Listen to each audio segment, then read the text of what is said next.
Alors donc depuis la dernière fois, il y a de la crasse qui s'est installée. Les plaquettes sont neuves. J'ai un surplus de liquide de frein. C'est pas trop grave, mais vu que la moto a pas beaucoup de bornes et que surtout les plaquettes sont neuves.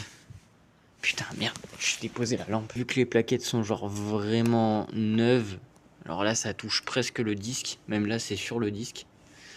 Il va y avoir quand même très peu de réparation à faire dessus. On va faire le réglage de la chaîne, pression des pneus. Peut-être qu'après je vous referai un petit test routier juste pour le plaisir. Donc là on se retrouve donc du coup sur le manuel d'utilisateur et le carnet d'entretien EFI, donc le modèle Euro 5, celui que j'ai. Si vous avez un modèle un peu plus vieux, ça risque d'être pas du tout pareil. La fiche technique, vous pouvez la voir sur le site MacPower directement. Vous pouvez télécharger le manuel comme moi je l'ai fait. Le moteur et vérification, réglage des soupapes. Oui, parce que dans pas longtemps on va devoir faire le réglage des soupapes aussi. Là elle est en fin de rodage, donc il va falloir le faire dans pas longtemps. Puis je le ferai avec vous, de toute façon je ferai un tuto comme là. Donc pour un conducteur seul, on est à roue avant 2 bars et roue arrière 2,25 bars. On en vient enfin à la partie la plus intéressante.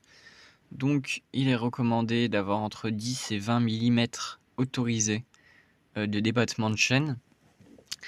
Ce qui n'est pas du tout le cas de ma moto, hein. Moi vraiment genre elle bouge sur ça la chaîne. Donc là ce que je vais faire, c'est que du coup je vais dévisser ça et je vais revisser celle-là pour en fait reculer ça.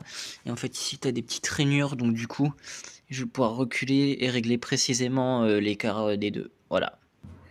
Je vais pas faire 30 minutes de vidéo.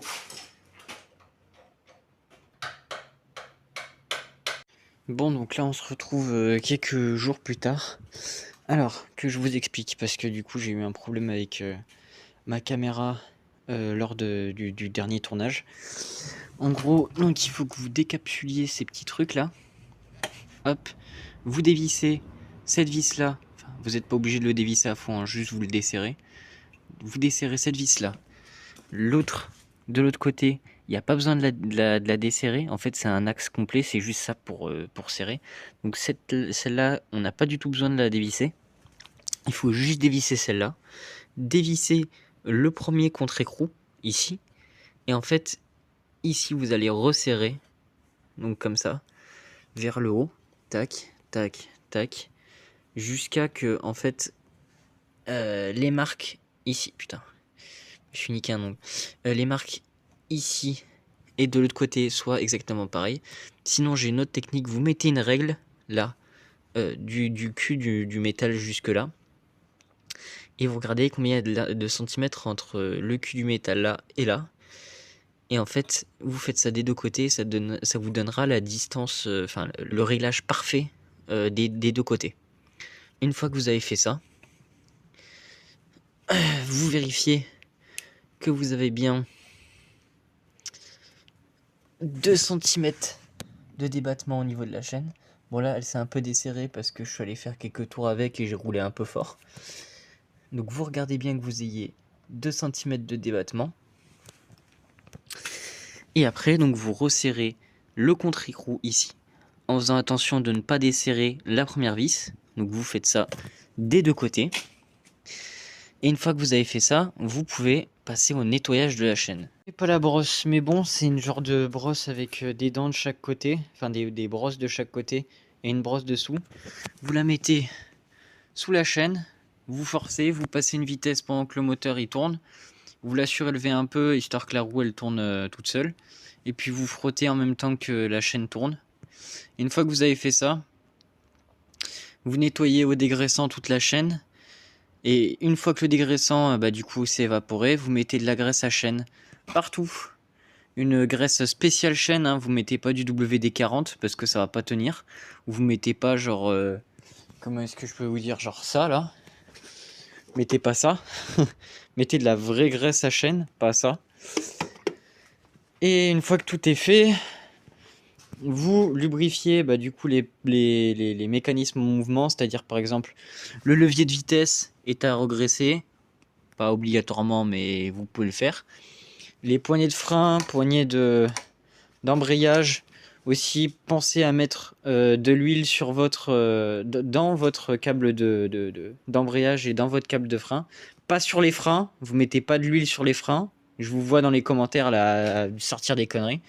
Mettez au niveau des câbles de frein ici, pour éviter déjà la rouille et pour éviter aussi que en fait, genre toute la merde qui se met à force des frictions dans votre poignet et tout ça, finissent par empêcher que votre câble revienne. Vous faites ça. Vous mettez aussi, si vous voulez, vous pouvez mettre de l'huile dans le Nileman de la clé pour éviter que ça rouille aussi. Vous pouvez en mettre au niveau du truc de réservoir, enfin de l'ouverture et fermeture du réservoir. Ça peut toujours servir. Vous pouvez aussi ouvrir la manette de gaz pour pouvoir mettre de la graisse dessus. Ça mange pas de pain et puis surtout ça empêche que votre câble d'accélérateur grippe. Il faut souvent aussi regarder le niveau de liquide de frein. Ici et à l'arrière, il se trouve au niveau de là. Toujours pensez à le regarder. Pensez à vérifier l'état de votre bougie aussi à chaque entretien. Vérifiez aussi le niveau d'huile qui peut se voir donc du coup sur la glace transparente sur le côté ou sinon sur la pipette qui est juste en dessous le niveau. Et une fois que vous avez fait tout ça, regardez aussi bien les freins. Vous connaissez à peu près comment faire l'entretien sur une bécane. Et une fois que vous avez fait tout ça, bah vous êtes bon pour 1000 km avant de refaire l'entretien.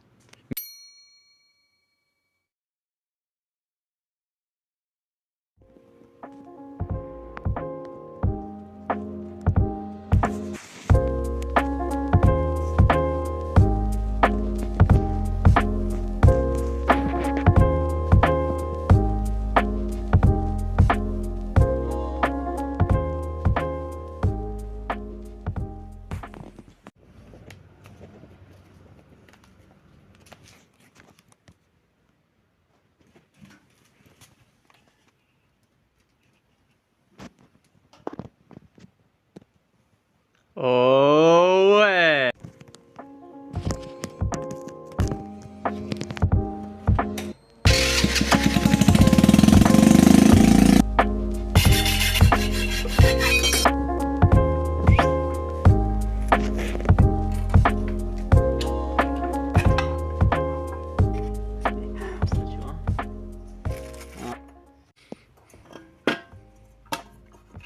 Puis il pèse lourd ce truc. Avant, après.